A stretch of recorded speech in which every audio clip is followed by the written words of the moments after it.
Hello, everybody. Omolara Woye is my name. I'm a senior lecturer from the English department, Ekiti State University, Ado-Ekiti, in Ekiti State, Nigeria. I'm glad to be on this conference. My presentation will be on plagiarism and undergraduate long essay project. I'm talking of the research work carried out by undergraduates at the end of their 4-year program, popularly referred to here as projects. The project is supposed to be a research work. In our department, in the English department, every student is supposed to write a long essay and submit at the end of his or her program. Each student is attached to a supervisor and academic staff. Is supposed to supervise the project chapter by chapter, supervise the research content, the thematic content. Is supposed to look at how the project is progressing, and at the end of the session, the supervisor is supposed to grade the project, and the project will still be graded. The grading will be confirmed by a second reader, after which an external examiner will be invited to look at the project again. One of the major issues we face with the supervision of undergraduate long essay is actually the issue of plagiarism. In a good number of times, in about 70% of the cases, undergraduates are always copying other works which they have not acknowledged, and that's the reason the presentation coming up is on plagiarism, which I have defined as the act of copying another person's ideas, text, or other creative work and presenting them as one's own, especially without permission. This plagiarism, we discovered, has been highly aided by the internet. Of course, we don't have software here to detect plagiarism from the internet. There is no way we could actually detect, and so in most cases, the detection are not scientifically carried out. There are instances where it is the second reader, the next academic staff to read the project in the department, or sometimes the external examiner is the one who will detect. In some cases too, the supervisor will detect that this is a particular material he has come across sometimes somewhere on the internet. And so what now happens is that when such detections when such suspicions, at first, they are suspicions, especially at the level of supervision, detection can first of all arise as a result of suspicion.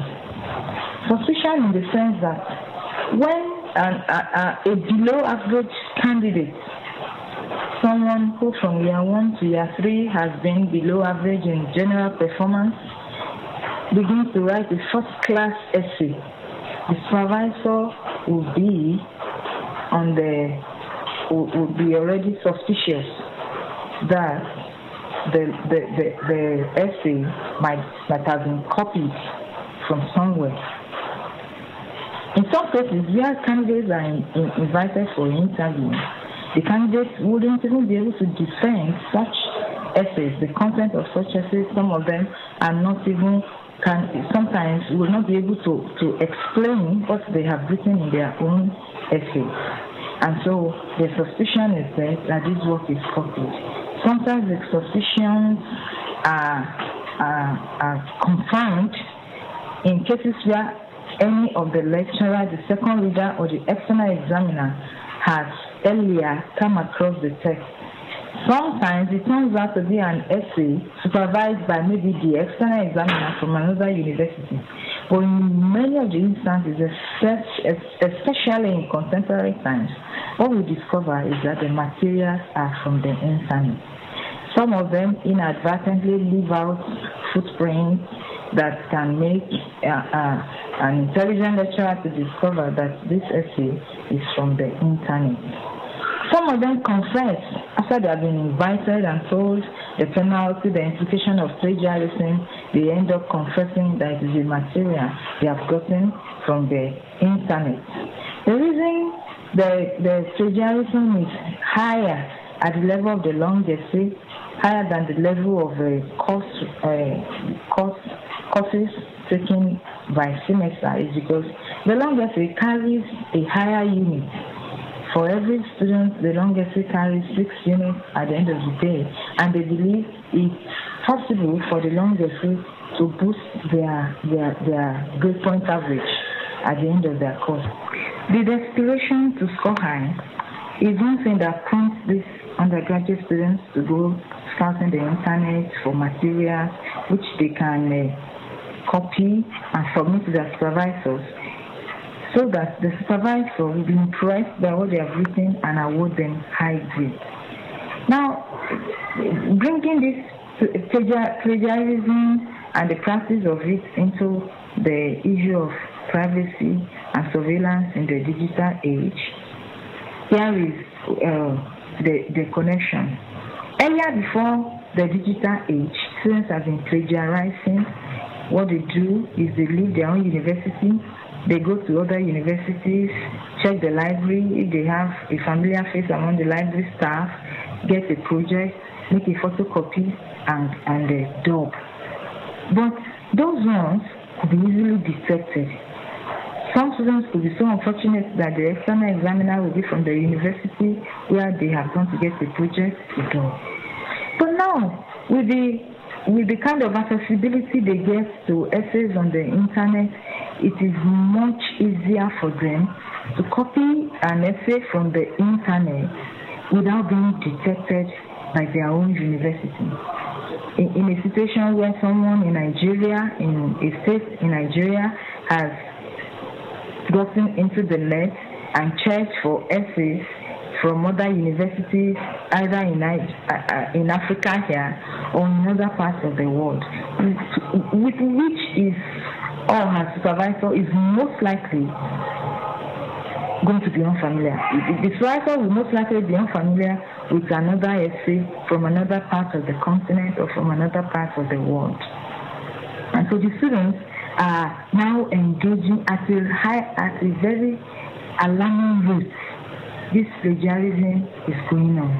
The reason is because so many of the essays they see on the net are they see open access journals, open access libraries that they can easily access and look through their essays, individual sites. And so because all these materials are not checked, all these materials are just available, then plagiarism is on the rise. Plagiarism is on the increase. And in a country like ours, sometimes an academic staff, a supervisor, the lecturer or the candidate may just have to let the plagiarism go for lack of proof. When a lecturer can only suspect that this essay appears to be beyond the intellect of the capability or the performance of this candidate. And in some cases, the students, when asked to explain what you are saying in this essay, will simply rigmarole and say one or two things that actually does not have a direct correlation with what is in the essay.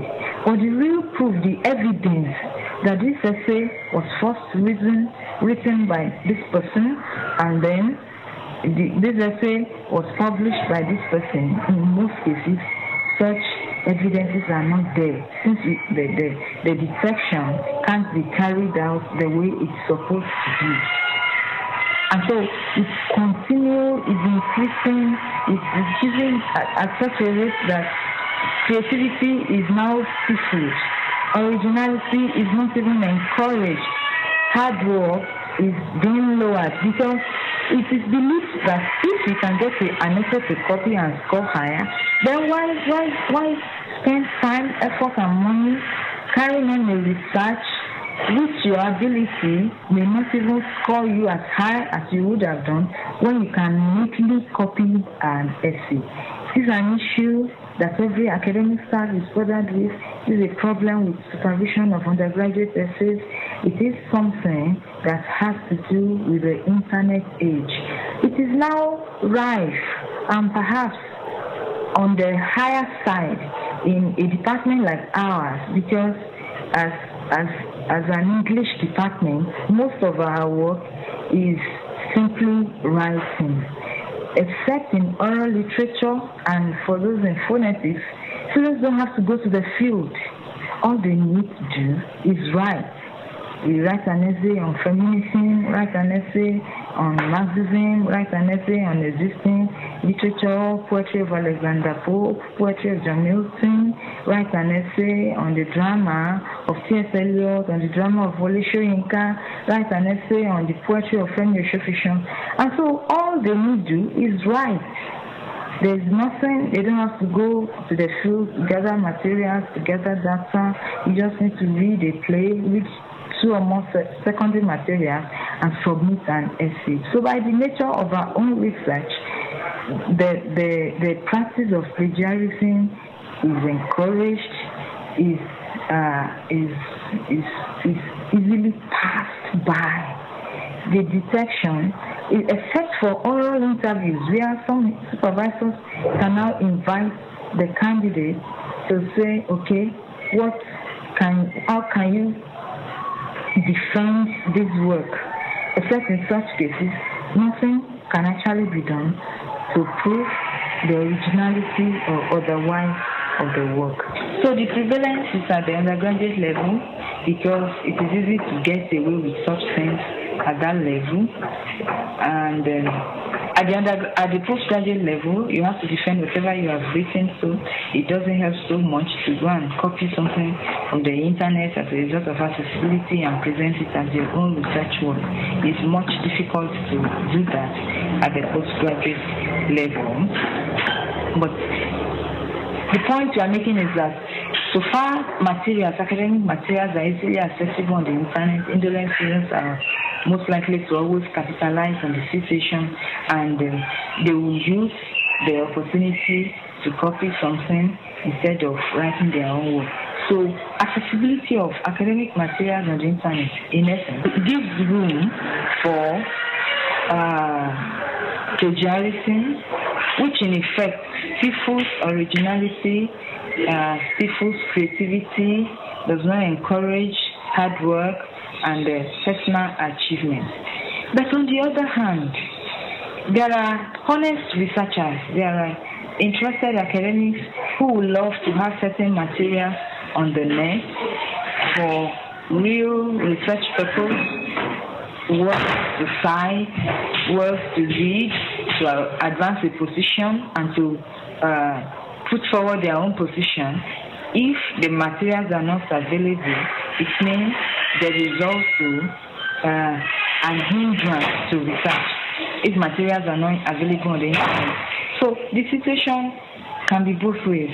Open accessibility can encourage plagiarism. Too much privacy of certain academic materials can hinder research, especially by academics who often would love to have some material to carry out their own research. In our part of the country, it's not even every institution that has access to certain. For instance, there are some online libraries, materials that your institution must be put before you can access. In a situation where institutional registration is not available, then academics cannot have access to the material. So it is both ways. The research can go both ways, and so a